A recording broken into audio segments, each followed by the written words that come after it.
اللہ تعالیٰ علیہ وآلہ وسلم نے باقاعدہ ٹائم مینجمنٹ پورا کرنا ہے، وہ ہم نے پک کرنا ہے، یا شہد کی مکھی بن جائے، چاہے وہ انگریز کرے یا مسلمان کرے، ہم اچھی چیز کو پک کریں۔ ہمارے آقا صلی اللہ تعالیٰ علیہ وآلہ وسلم نے ہمارے لیے کوئی کمی نہیں چھوڑی، ہر فیلڈ میں رہنمائی کی ہے۔ آپ بات کرتے ہیں کہ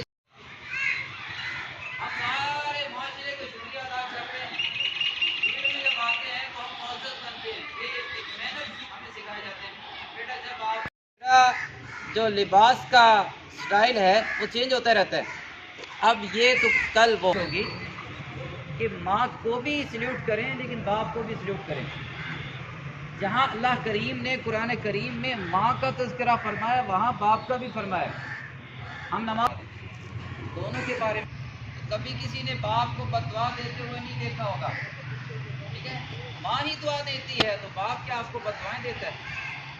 یوں بھی تو ہو سکتا ہے نا، ماں باپ کی دعا۔ سارے معاشرے کا شکریہ ادا کرتے ہیں، یہاں آئے بیٹھے سر بہت شکریہ کریں، ان کے لیے شکریہ نہیں ہے۔ ابھی دو بال کبھی سوچا ہو یا بال کو دیکھیں کتنے عرصے میں لکھی، تو کیا یہ صرف تین کتابیں ہیں؟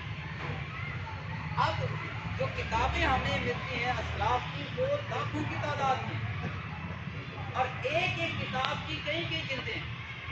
بخاری شریف کی عمدۃ القاری شرح ہے، 25 جلدیں ہیں اس کی، لکھی کس نے؟ مولا علی قاری رحمۃ اللہ۔